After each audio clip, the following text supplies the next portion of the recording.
Good morning, ladies and gentlemen. Stone Live here. Thursday morning. Thursday morning, and beautiful day today. It appears that Mother Nature is going to spare us from, you know, the uh, the plundering temperatures. Today is nice. I mean, the sun's out, and uh, everything seems to be, in step with a day that promises to rain down with the rays of the sun. So, as well as the heat, I mean, I'm gonna tell you, it's rough. Our heat went out the other day, and really made you appreciate having heat in the house. But it also made you think about, what would happen if the heat went off, for good, you know, because that can happen, So, what would you do? How would you survive? How would you make it? Have you made any provisions to supplement for the heat not coming up. You know, have you, hoarded any supplies that could, get you through sleeping bags, extra blankets, maybe some Crisco oil or some alcohol where you can manufacture, your own kind of heating devices to, even lighting devices to kind of get you through. I mean, what would you do? It's coming down to D Day, and I know just walking outside, it's getting to the point where you're stepping over people. That's how bad it is.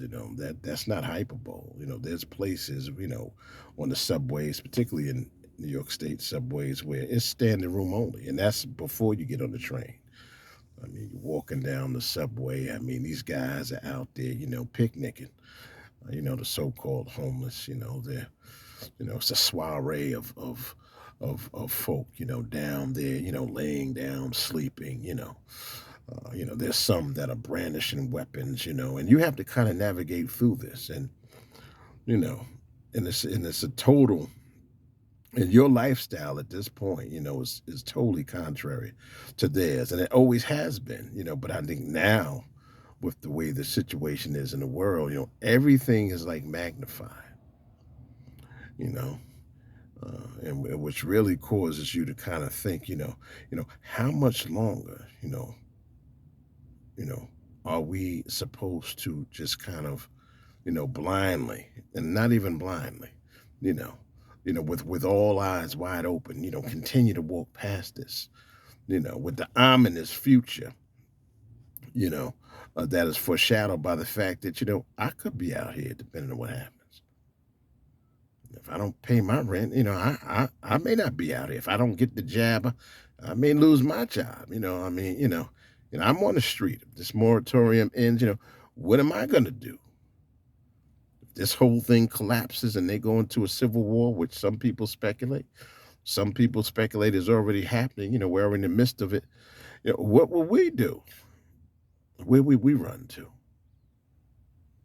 When they come knocking on your door, as some people speculate, and they have this idea that they're going to somehow force you to take a shot, and if you don't comply, it's off to the concentration camp. What do you do at that point? Have you thought about these things, or do you continue to kind of step over the guy who's sleeping on your porch because he has nowhere else to go? you know you intrepidly just move around as if none of this is happening. I mean, this is the kind of dissonance that goes deep into the tissue, deep into the soul, where you're just totally kind of like subconsciously moving and operating. You're not even on a conscious level anymore. Everything is on a subconscious level, and that's how you're dealing with it. No. But the truth of the matter is that there has to be some semblance of reality. There has to be a time where you wake up and you kind of just accept the bad dream. Where you kind of embrace it, even, and by allowing yourself to do that, now you put yourself into a conscious state by being receptive to the nightmare, a conscious state of saying, okay, now this is what I'm going to have to do next. This is how we're going to have to deal with this. This is how I'm going to have to deal with this. Hey, baby girl, let's sit down. Let's talk about, what's happening out here in the world because it's crazy right now. And, the painful, reality too is that, you may find out that, that person that, that you love so much, that you've invested so much time, with over these past couple of years, 10, 15, 20 years, she's still in a subconscious state. She's still sleeping, you know. I mean, she, her hypnotic state is everlasting, and and she tells you, listen, boo boo, everything's gonna be all right. We just got to kind of weather the storm. But in the meantime, I'm gonna continue to go to work every day, and we can go to the movies and go to the bars, and we can just ignore everything that's happening out there, and it's gonna be all right. But deep in your mind, now that you've kind of awoken, it's not gonna be all right if you don't prepare. And this girl, this woman, this person that you love so much, it pains you to know that, what, if you and her don't get on the same page, you know, you're gonna have to step away. Because really and truly now in today's, state of times, it comes down to survival. And survival of the fittest, and what that entails, and where it starts at is where in the mind. So for those people that plan to survive this tsunami of events, of catastrophic events that could take place, and have already taken place across the globe, your mind has to be rock solid, and it has to be able to allow you to react and respond and be able to move at a moment's notice. So you must be ready.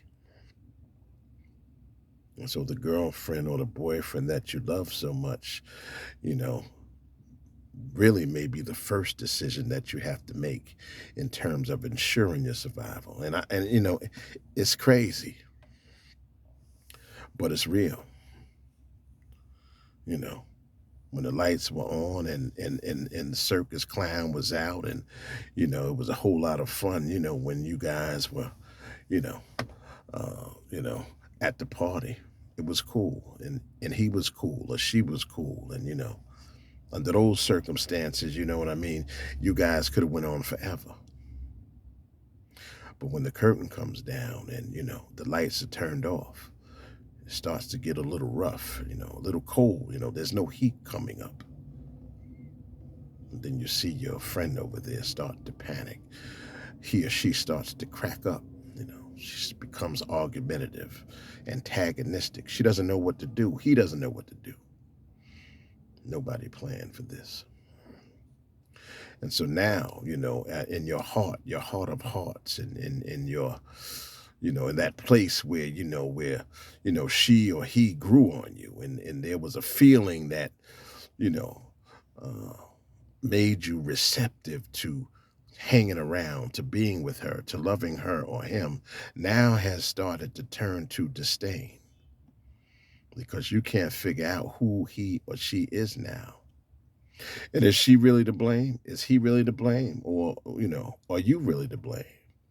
Because you didn't look at her or him for what she or he truly was. And now's not the time to dilly dally. So, this is something that we have to think about moving forward. What do you do when the heat doesn't come up?